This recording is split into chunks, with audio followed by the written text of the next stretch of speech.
Alright, so it's that time. Our weekly under $10 Nintendo Switch eShop deals are back. Now I know this one's a day late, but from this point forward, expect them every single Thursday. And here, I cover the US, Canada, UK, EU, and Australia. And in this one, I've got everything from horror, stealth, sci-fi, and just generally some real gems this week. And yes, also the giveaway is back. Drop a comment down below, and every week, one of you will win a $10 eShop gift card, with the winner announced from this week, next Thursday. Now before we do jump into the first deal, if you do enjoy the video today, do me a favor and subscribe. I've been covering Switch content now for 7 years. We're going into overdrive at this point, and as a smaller channel, that support, it means a huge amount. Okay, let's get into it. Arranger, a role puzzling adventure, is 50% off, matching its lowest ever price, and if you're into inventive indies with a big heart, this one, it deserves your attention. You play as Gemma, a small town misfit who sets off into a vibrant world ruled by this eerie force called the Static. And the whole game, it unfolds across a giant interconnected grid, where every movement, it shifts the entire world. So think puzzles, exploration, and combat all working together in a rhythm that's deceptively simple but constantly surprising. There's no inventory, no XP grinding, just pure moment-to-moment cleverness. And what really sold me was the mood, stunning art, a chilled-out soundtrack, and writing that manages to be quietly profound without, trying too hard. So yeah, this one, it's short but meaningful, and honestly, one of the most charming little surprises I played all of last year. So yeah, generally I think with this one, criminally overlooked, but absolutely worth discovering. UnMetal is 75% off, matching the low price, and it's a blast. If you grew up on the classic Metal Gear Solid games, this is both a loving parody and a rock-solid stealth game in its own right. Now you play as Jesse Fox, a man wrongly imprisoned in a military base who recounts his escape in increasingly ridiculous fashion. The gameplay though feels surprisingly sharp, think old school stealth with modern touches. But it's the writing that steals the show. Jesse's deadpan narration is gold, constantly undercutting tropes and spinning wild tangents mid-interrogation. It is packed then with pop culture nods, self-aware jokes, and even a few genuinely clever twists. I grinned through pretty much the whole thing, and yeah, if you like your throwbacks with a wink and a punchline, this one is a no-brainer. The Dark Pictures Anthology, Medan, is 50% off, matching the low price, and if you enjoy cinematic horror, this is a great entry point. It's the first game in the series, and it's all about 5 friends on a diving trip that turns into a ghost ship nightmare. Now you can play solo, co-op online, or even do a movie night setup with up to 5 players passing the controller, each making choices with a specific character.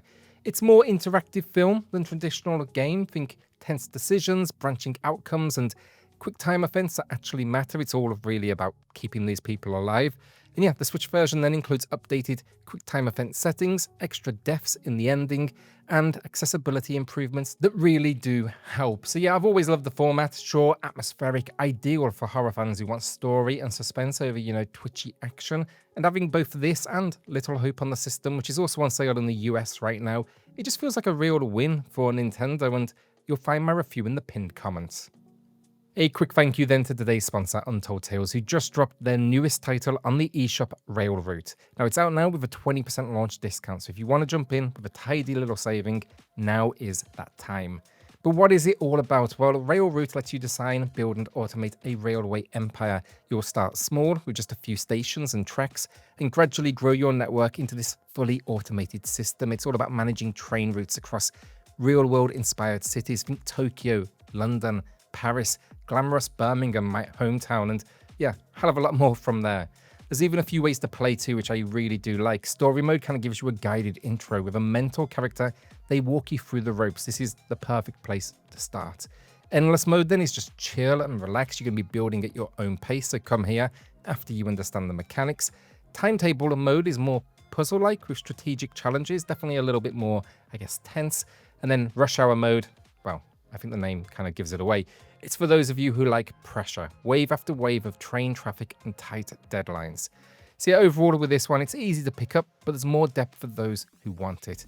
So yeah, perfect if you're into automation, management sims, or just want something a little different on your Switch. Alright, thanks again to Untold Tales for supporting the channel, sponsoring this video, and you can find a link to the eShop in the description below. HunterX codename T is 50% off. That is a new low for a sequel that sticks close to the original's formula. It is a Metroidvania at its core, but one with some really fun swordplay, tight movement, and a pretty generous selection of weapons and items to mess around with. Now, story-wise, unfortunately, like the first game, it barely shows up. A cryptic kind of cutscene sets the stage, and that's pretty much it. Where the game shines, though, at least, is in its combat. You've got dodges, guards, parries, and a combo system that lets you carve out your own style. Boss fights are a highlight too, a real nice mix of patterns and pressure. So yeah, with this one, it's definitely not a reinvention of the first game. In fact, it's more of the same, but it is a stylish, kind of fast-moving entry in what is a crowded genre, but I found this one just generally really easy to kind of pick up and play. Monster Boy and the Cursed Kingdom is 75% off and matching the low price, and it's still one of the best modern platformers on Switch.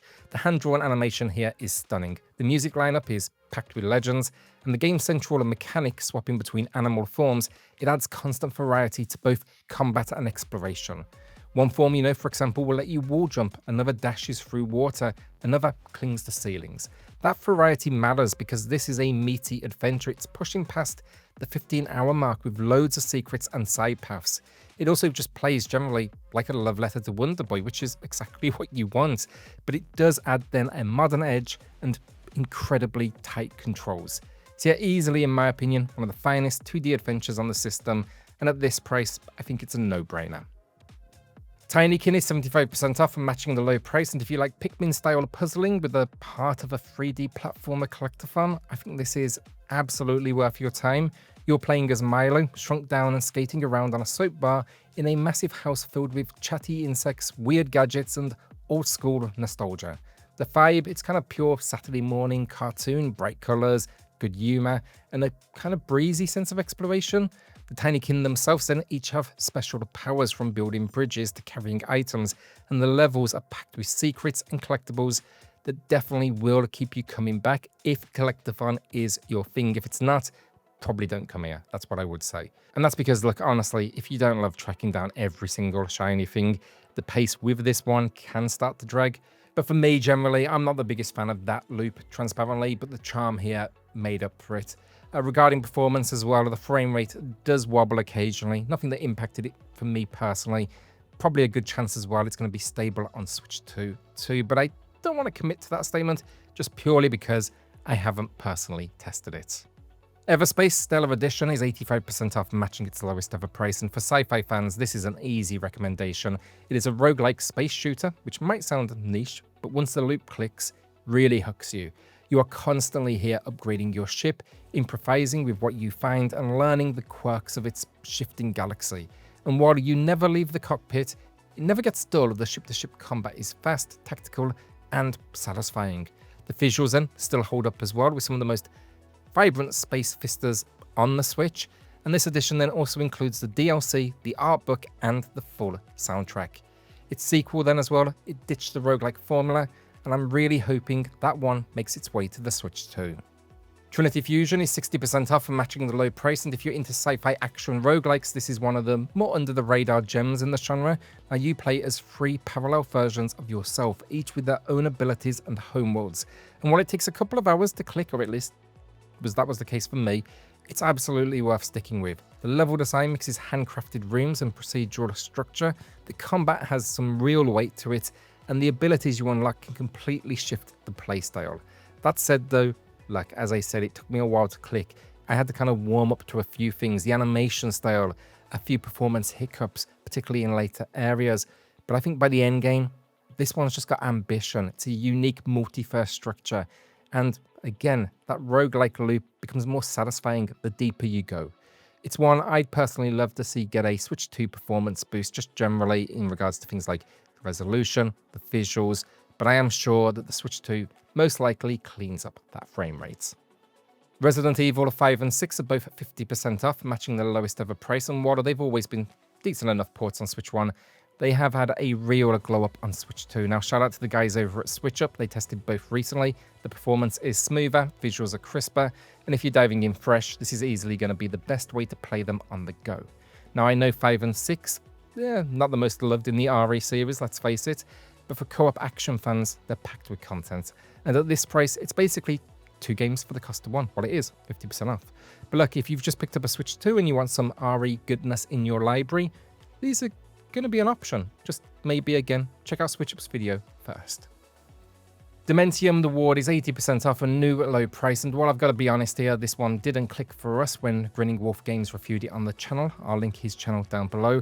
I still wanted to highlight it for horror collectors. Now, originally it was a cult DS title, and this remake brings back its old school hospital horror setup. So basically, you wake up with no memory in an abandoned medical facility, trying to piece together what's happening as, monsters crawl up the halls and cryptic clues lead you deeper. It's that kind of classic setup.